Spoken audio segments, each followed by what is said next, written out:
नमस्कार, India news channel के इस डिजिटल प्लेटफॉर्म पे आप सभी का स्वागत है। आपके साथ मैं हूं प्रिया सिन्हा।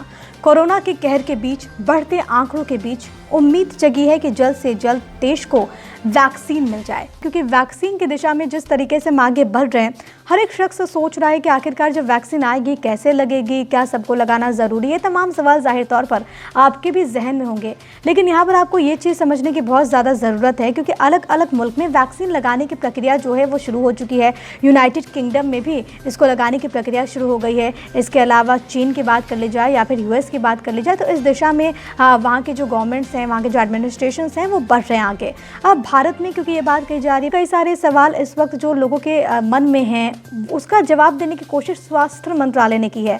स्वास्थ्य मंत्रालय ने बाकायदा एक FAQ यानी कि फ्रिक्वेंटली आस्क्ड क्वेश्चंस, जो सवाल बार बार पूछे जा रहे हैं और जो सवाल इस वक्त में उठने लाजमी हो गए हैं, उसका जवाब देने की कोशिश की है। और इन सवालों को आप भी ज़रा ध्यान से सुनिएगा, जवाबों को भी ध्यान से सुनिएगा, क्योंकि इनमें से हो सके आपके जहन में भी कई सारे सवाल हों। पहला सवाल ये आता है कि क्या कोरोना वैक्सीन सभी के लिए ज़रूरी होगा, ये सवाल पूछा जा रहा है। और मेरे ख्याल से हर एक शख्स के जहन में ये सवाल है भी कि क्या हमें वैक्सीन की ज़रूरत है। यहाँ पर स्वास्थ्य मंत्रालय ने इस बात को स्पष्ट कर दिया है कि नहीं, ऐसा नहीं है, यानी कि हर किसी को यहाँ पर वैक्सीन की ज़रूरत नहीं है। लेकिन यहाँ पर ये बात कही गई है कि ये वॉलेंटरी बेसिस पे होगा, यानी कि देखा जाएगा, उसके लिए कई सारे फैक्टर्स इंपॉर्टेंट है और फिर लगेगा। यानी कि जब वैक्सीन आएगी तो ये ज़रूरी नहीं है कि आपको वैक्सीन लग ही जाए। किसी भी तरीके से कोशिश ये हो जाएगी कि जो पहले प्रायोरिटी है उसको वैक्सीन लगे। लेकिन फिर भी अगर ऐसी कोई स्थिति है जहाँ पर ऐसा लगता है, वहाँ पर जो मेडिकल टीम है कि आपसे कोई और व्यक्ति संक्रमित हो सकता है, तो आपको वैक्सीन लगाई जाएगी। यहाँ पर ये भी बात है कि प्रॉपर जो शेड्यूल है आपको उसको फॉलो करना पड़ेगा, यानी कि जो डोसेज हैं इसको लेकर अगर ये कहा गया है कि आपको 2 डोज लगेगा, तो एक लगने के बाद आपको इंतज़ार करना पड़ेगा और उसके बाद दूसरा लगने के बाद ही आप ठीक हो पाएंगे, दूसरे लगने के बाद ही आपको प्रॉपर वैक्सीनेट हो पाएंगे। दूसरा जो सवाल है कि पहले किन्हें वैक्सीन लगाई जाएगी, ये भी एक बहुत नॉर्मल सा और बहुत बेसिक सा सवाल है और हर किसी के मन में ये सवाल है कि आखिरकार वैक्सीन किसे लगेगी, किसे पहले वैक्सीन लगेगी, क्या सबको एक साथ लगेगी। तो देखिए, हमारे देश में बहुत ज़्यादा मुश्किल नहीं है, क्योंकि इससे पहले भी हमने अलग अलग जगहों पर अलग अलग बीमारियों को लेकर, पोलियो को लेकर भी हमने किस तरीके से वैक्सीनेट लोगों को किया है। लेकिन यहाँ पर महत्वपूर्ण ये हो जाता है क्योंकि अभी एकदम से उतनी बड़ी आबादी को वैक्सीनेट करना शायद प्रैक्टिकली इम्पॉसिबल हो। इसके लिए सरकार की ओर से एक बात कही गई है कि जो प्लान है उसके हिसाब से प्रायोरिटी ग्रुप यहाँ पर बना दिया गया है। उसके तहत पहले ग्रुप में कोरोना वॉरियर्स शामिल होंगे, हेल्थ केयर फ्रंटलाइन वर्कर्स, जो कि लगातार अपनी जान को जोखिम में डालकर डटे हुए हैं, पहले उनको वैक्सीनेट किया जाएगा। दूसरे ग्रुप में वो लोग शामिल होंगे जिनकी उम्र 50 साल से ज़्यादा है या फिर जिनकी उम्र 50 साल से कम है लेकिन उन्हें बहुत गंभीर बीमारियां हैं, इन लोगों को पहले वैक्सीनेट किया जाएगा। उसके बाद तीसरा सवाल ये है कि जिसे कोरोना है, क्या ऐसी व्यक्ति को वैक्सीन लगाई जाएगी। तो इसका भी जवाब दिया गया है कि संक्रमित व्यक्ति जो है, ऐसा कहीं तय नहीं है कि उसको दोबारा नहीं हो कोरोना, तो हो सकता है कि उसे दोबारा कोरोना हो सके, इससे बचाने के लिए वैक्सीनेट किया जाएगा। लेकिन उसके लिए भी एक प्रॉपर टाइम रहेगा और उस टाइम के बाद ही आपको वैक्सीन लगेगी, ताकि कोई साइड इफ़ेक्ट्स इसको लेकर सामने ना आए। अब ये चौथा सवाल ये उठता है कि जो कोरोना से ठीक हो चुके हैं, क्या उनके लिए भी वैक्सीन लगाना बहुत ज़्यादा ज़रूरी है। यहाँ पर ये बात कही जा रही है कि देखिए, जो भी कोरोना से ठीक हो चुके हैं, क्योंकि हमें कोरोना के रूप के बारे में नहीं पता है कि कोरोना कैसे आएगा, कैसे ख़त्म होगा, किस तरीके से बढ़ना है आगे, इसलिए ये बात कही गई है कि जो ठीक भी हो गए हैं उनके लिए भी वैक्सीन बहुत ज़्यादा ज़रूरी होगी, क्योंकि यहाँ पर कई सारे ऐसे केसेस आए हैं जहाँ पर दोबारा से लोगों में कोरोना संक्रमण की पुष्टि हुई है। इस वजह से दोबारा से उन्हें कोरोना हो सकता है और उन्हें वैक्सीन की यहाँ पर ज़रूरत होगी।